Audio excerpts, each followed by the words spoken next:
Cantik ya. Wah, emang bener bunga krisan dan aster adalah pesaing berat dari tanaman bunga mawar.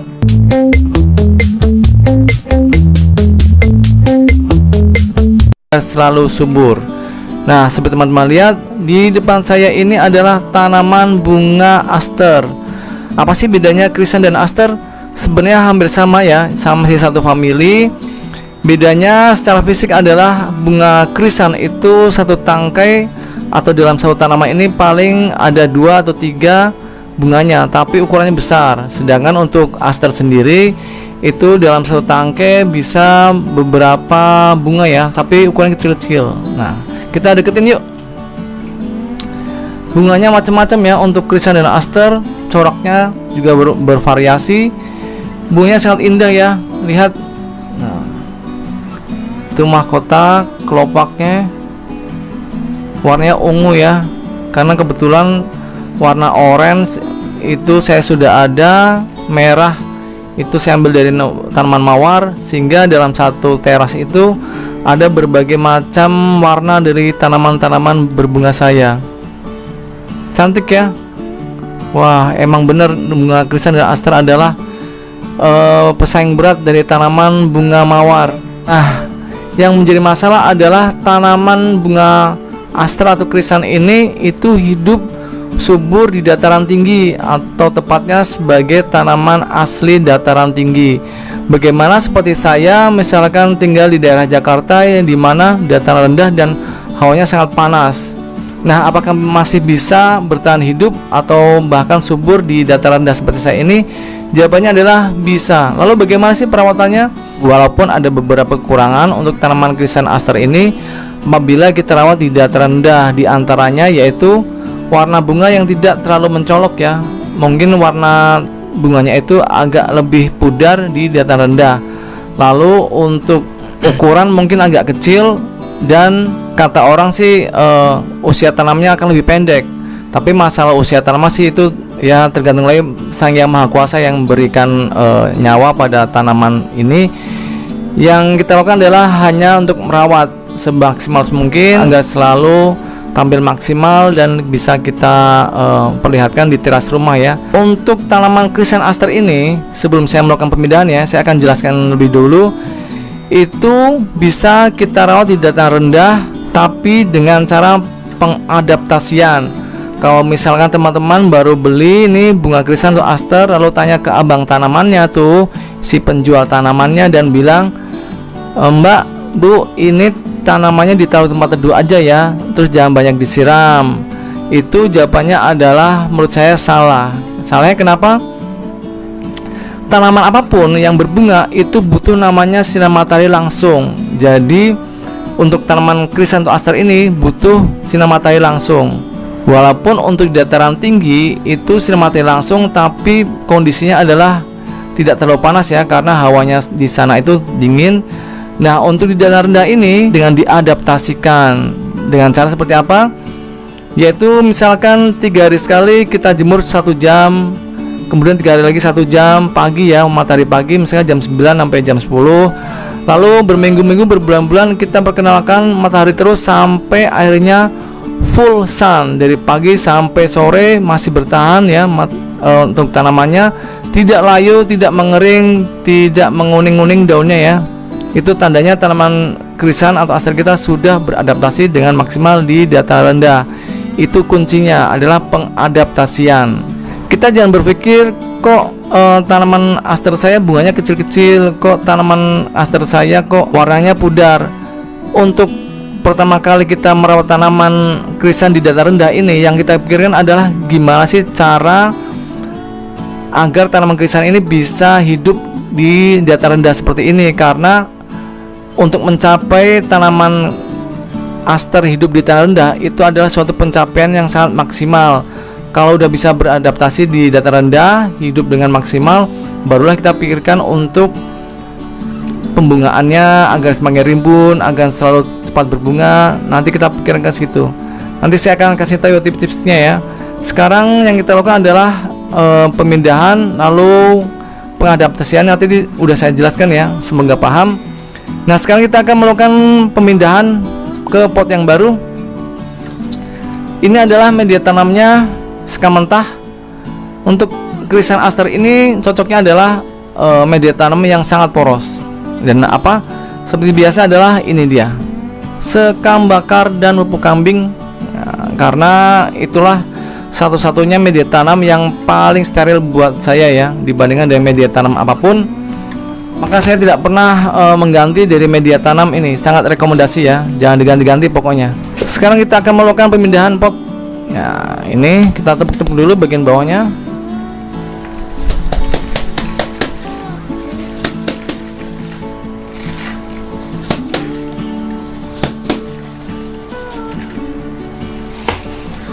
Nah, itu dia untuk bagian akarnya.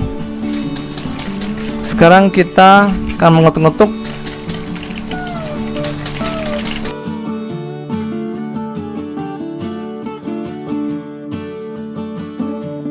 Oke guys, ini media tanamnya udah menyatu ya.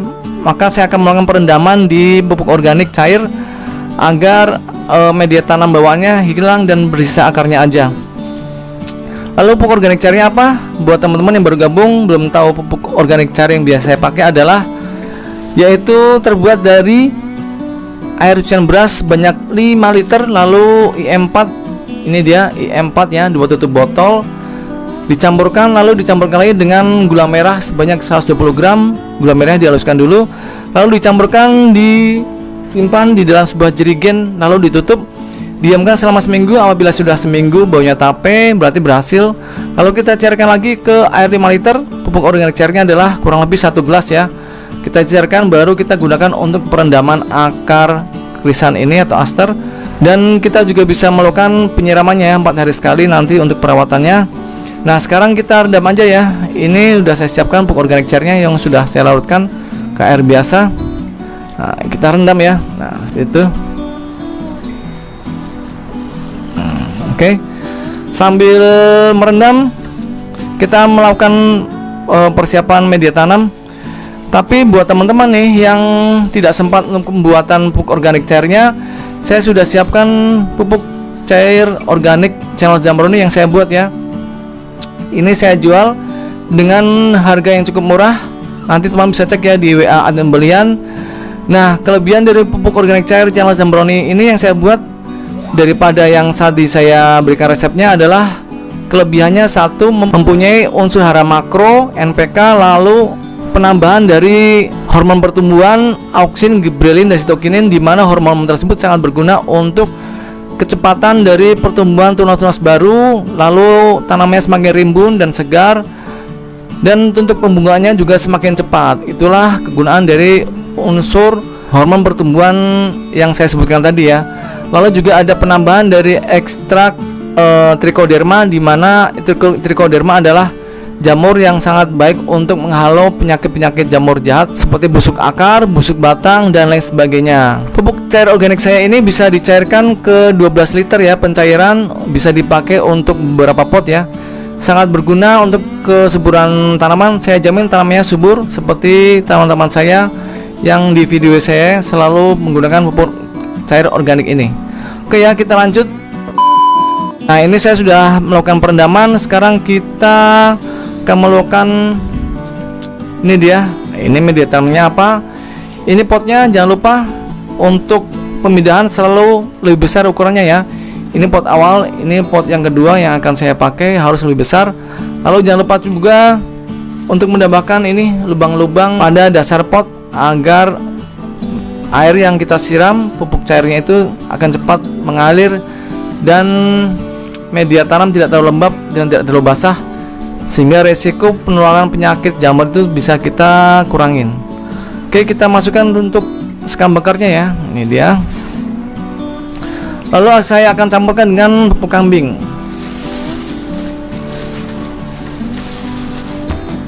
Nah, ini dia pupuk kambingnya.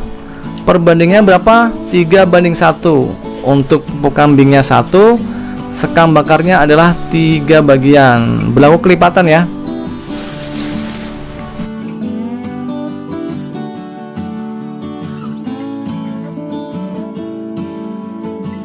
Kalau udah kita aduk, kita aduk menjadi satu biar rata. Kalau udah sampai di garis kedua ini, kita kurangi setengahnya lagi ya. Kita ambil separuh dulu.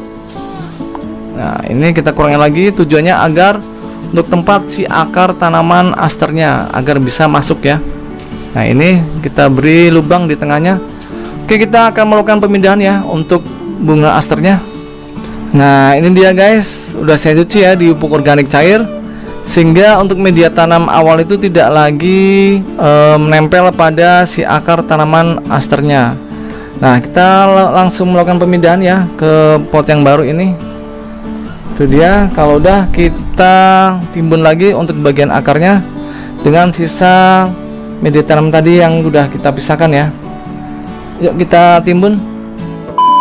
Nah, ini dia guys, sudah saya timbun kembali ya. Untuk bagian akarnya saya tekan ini jadi tidak roboh pada saat penyiraman pupuk organik cairnya. Nah, selanjutnya apa? Saya akan memberikan tips ya untuk pertumbuhan bunga krisan atau aster itu lebih kepada malam hari. Jadi untuk malam hari itu taruh di bawah lampu teras misalkan ya, di lampu neon, agar pertumbuhannya semakin cepat. Karena pertumbuhan aster krisan ini jatuh pada malam hari, dia pertumbuhannya akan semakin cepat ya. Oke, lalu untuk pemupukan selanjutnya adalah kita siram ya dengan pupuk organik cair ini yang tadi bekas rendamannya agar media tanamnya basah. Lalu siram lagi 4 hari kemudian, yaitu 4 hari sekali dengan pupuk organik cair. Lalu seminggu sekali atau 8 hari sekali dengan NPK cair, yaitu NPK nya 16 setengah sendok makan, dilarutkan ke air 5 liter lalu disiramkan ke perakaran. Lalu untuk pembungaannya, pupuk pembungaannya nanti ada ya. Nanti saya akan berikan di video yang terpisah agar tidak bingung. Lalu pemangkasan juga nanti saya akan berikan di video yang terpisah. Sekarang kita tunggu ya review berikutnya, apakah tanaman saya ini berhasil subur atau tidak. Lalu berapa lama tanaman saya ini bisa bertahan untuk usia di dataran rendah. Oke, gitu aja ya, semoga bermanfaat videonya. Kita tunggu review selanjutnya. Pokoknya saya tunggu terus di channel saya. Jangan lupa subscribe dan tekan tombol lonceng agar dapat notifikasi video-video terbaru yang selalu bermanfaat buat teman-teman kita di rumah. Sampai ketemu di video selanjutnya. Dadah.